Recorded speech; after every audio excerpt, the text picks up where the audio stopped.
Season 2 Episode 2. Aku tidak mau tahu, yang penting kamu menemukan titik keberadaan istriku secepatnya. Emosi Dante.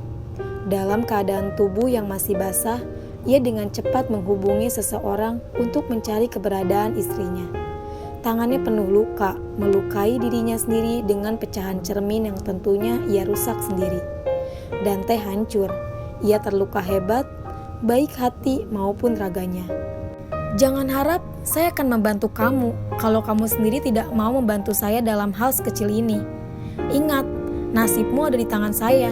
Camkan itu, atau keluargamu tidak bahagia. Putus Dante mengakhiri panggilan secara sepihak. Prang! Dante melempar vas yang ada di dekatnya. Sungguh, sudah tidak ada lagi yang baik-baik saja di dekatnya sekarang. Bahkan kamarnya dengan cinta sudah hancur berantakan. Hanya ada satu sisi yang tidak dihancurkan oleh pria ini. Sebuah kaca lemari yang berisi gaun pernikahan milik cinta. Ia berjalan mendekati benda itu, menatapnya cukup lama. Tatapan yang mendalam penuh arti. Kepalan tangan yang menunjukkan emosi. Telapak tangan yang penuh darah itu menyentuh kaca lemari. Jari ringkih itu menggambar perasaannya sekarang. Terbentuk cinta dengan lukisan darah. Kenapa kamu pergi, Ana? Kamu seperti menghancurkan perasaanku sekarang. Ungkap Dante tidak bisa menahan tangisnya. Ia menangisi gaun pernikahan Ana yang terpajang indah di kamarnya. Menangisi wanitanya yang pergi begitu saja. Seharusnya kamu menungguku menyelesaikan semuanya. Pergi bukan solusi dari segalanya. Hening gelap, sebuah tempat rahasia yang hanya diketahui oleh Dante dan anak buahnya. Dante duduk di sebuah bangku, menghadap foto cinta Anastasia yang terlihat begitu cantik meski hanya diterangi oleh satu lampu termeram saja. Ia kalut, tidak bisa mengontrol emosinya. Tangisnya tak bisa mereda. Mungkin jika darah bisa mengalir menggantikan beningnya air mata, maka terjadi sudah. Penampilannya kacau dengan tubuh yang masih basah bisa membahayakan kesehatannya. Krek, terdengar suara tapak kaki yang begitu nyaring, memecah keheningan saking tak berpenghuninya ruangan ini. Untuk apa kamu kemari? Jangan mengatakan apapun kecuali keberadaan Ana. Putus Dante. Terdengar begitu dingin, bak menusuk tulang. Ia tidak merasa terganggu sedikit pun dengan kehadiran orang tersebut. Maaf Tuan, kami hanya ingin memberikan informasi kalau Tuan Zafon sedang mengamuk di kamarnya. Dia tidak bisa kami kendalikan Tuan, selalu menyebut nama Anda. Ungkapnya, seorang pria dengan suara berat datang hanya untuk melaporkan itu. Dengan begitu cepat, Dante mengambil gelas yang ada di sampingnya dan melempar benda itu ke belakang, tepat mengenai pria yang datang melapor. Kamu tuli. Datanglah saat kamu menemukan keberadaan istriku, bukan melapor tangis anak itu. Kesal Dante. Dia tidak peduli dengan keadaan orang tersebut. Entah berdarah atau lebih parah dari itu, dia tidak peduli sama sekali. Anda sangat tahu kalau istri Anda sangat menyayangi Tuan Zafon. Setidaknya Anda bisa menemuinya meski hanya sebentar saja, Tuan. Diam. Dante terdiam. Keluar dari ruangan ini. Ujarnya terdengar lemah. Kamu tidak akan membenciku kan, Ana? Nak, kamu tenangkan putramu. Dia tidak mau berhenti menangis. Ini juga sudah malam dan dia belum tidur. Kasih ini dia lah, Nak. Jangan terlalu membuatnya tertekan dengan masalah ini. Ujar ibu cinta saat menemukan Dante yang menghampiri kamar cinta. Tatapannya masih dingin, penampilannya masih hancur. Ia memberikan dirinya terlihat begitu hancur di depan ibu mertuanya. Ibu pergi aja, istirahatlah, aku akan menenangkan Zafon, jawab Dante. Cukup lama bagi Dante berdiri di depan kamar cinta, karena kamar mereka sudah tidak terbentuk lagi oleh perbuatannya, terlalu hancur. Ceklek, suara tangis Zafon terdengar nyaring di telinga Dante. Ia kesal, bukan maksud untuk menyalahkan putranya. Hanya saja setiap mengingat istrinya yang pergi sebab ketidaksukaan putranya sendiri, Ia tidak bisa menahan emosinya untuk tidak meledak-ledak. "Papa!" teriak Zafon ketika melihat papanya masuk ke dalam ruangan itu.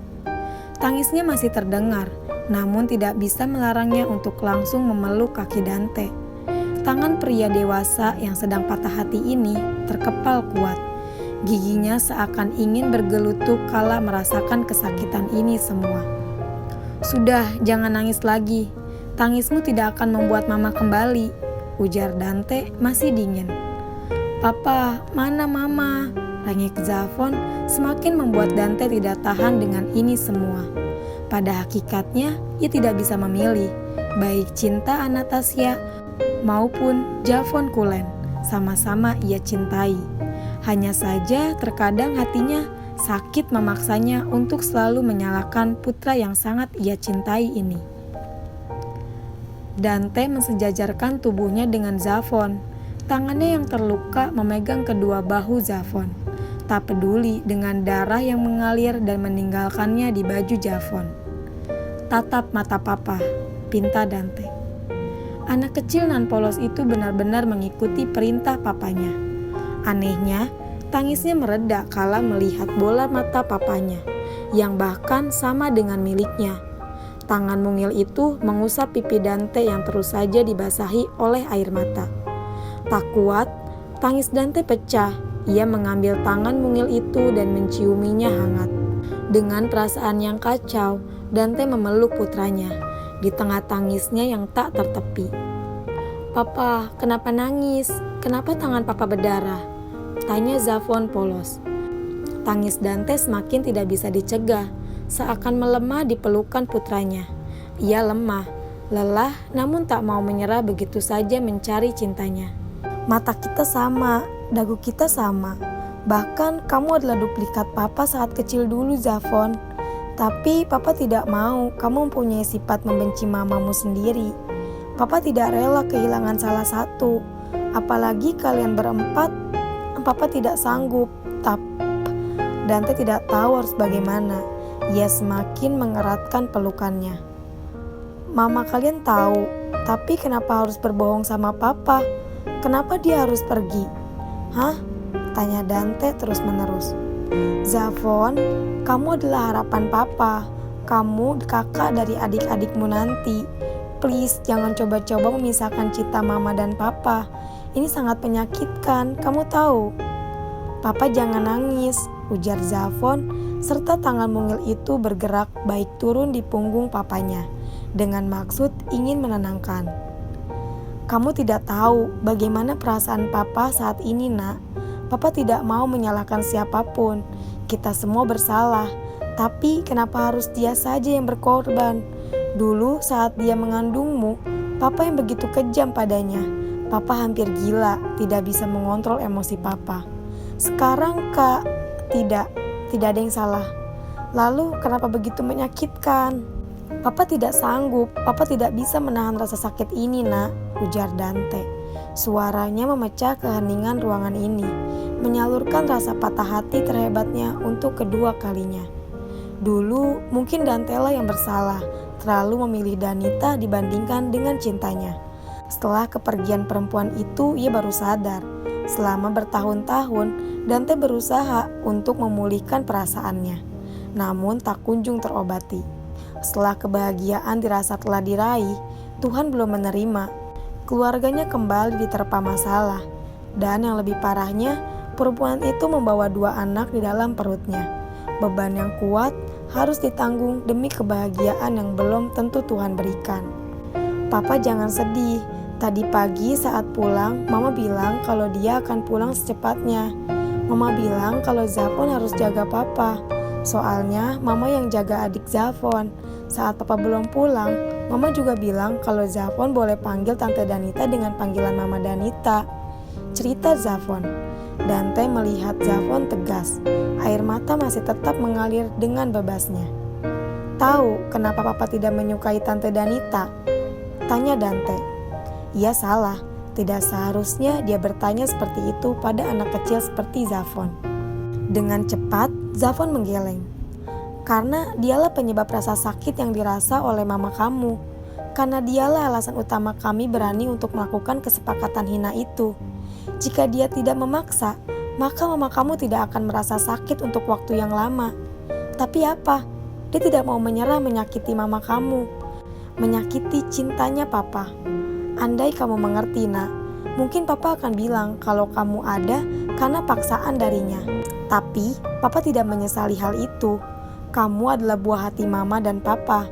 Kamu akan bahagia di tangan mama dan papa, bukan di tangan tante Danita. Putus Dante. Begitu tega. Dia tidak bisa menyembunyikan sedikit pun masalah kepada putranya, meski memang dia tidak akan mengerti ucapan orang dewasa.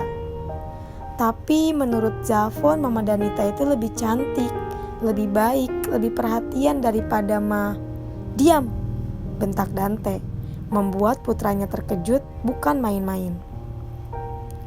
Kini, baik Dante maupun Zafon memang memiliki sifat yang sama. Sifat yang Zafon miliki memanglah turunan dari Dante.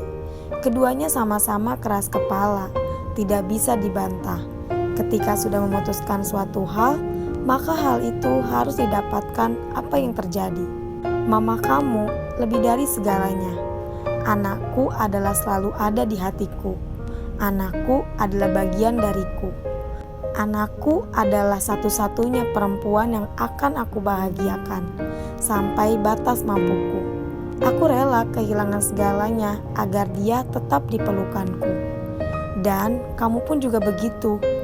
Bahkan papa rela kehilangan kedua orang tua demi kalian, demi sempurnanya bahagia yang papa ingin rasakan. Tambah Dante.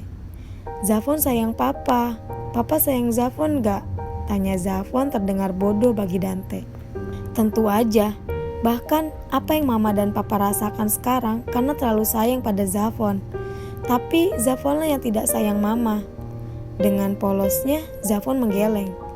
Zafon sayang mama. Tapi kenapa Zafon harus dipanggil sebagai anak haram kalau sama mama? Please, kamu bukan anak haram. Kamu anak kesayangan mama dan papa, ujar Dante dan menghujani pipi Zafon dengan kecupannya. Di tengah kehancurannya, ia masih tetap memperhatikan putranya meski setiap pertanyaan yang dilontarkan masih tetap menyentil istri tercintanya. Kepala Dante terasa begitu pusing. Ia tertidur di samping putranya dalam keadaan tubuh yang masih basah. Sepertinya ia terlalu malas untuk memperhatikan dirinya sendiri sekarang. Mencium putranya singkat dan beranjak ke kamar mandi. Bekas cucian darah mengalir dari tangan Dante yang terluka saat ia berdiri di bawah pancuran shower. Meringis kesakitan pun tidak. Rasanya sakit itu sudah mendarah daging dengan saat ini. Sekarang ia begitu bersahabat dengan rasa ini. Setelah selesai dengan urusannya, ia keluar hanya dengan balutan handuk saja di tubuh bagian bawahnya. Mengambil baju asal dan keluar dari kamar menuju kamarnya dengan cinta yang sudah kacau balau. Hanya mengambil ponselnya yang tadi malam terlempar sia-sia, kemudian keluar meninggalkan kamar dalam keadaan berantakan. Apakah ada perkembangan? Tanya Dante langsung. Belum pak, tapi apa? Tanya Dante tidak sabaran. Ia dengan cepat turun ke bawah untuk melihat keadaan yang lainnya. Kenapa kalian ada di sini? Tanya Dante ketika melihat orang-orang itu. Tangannya terkepal kuat, emosinya kembali terpancing. We are back.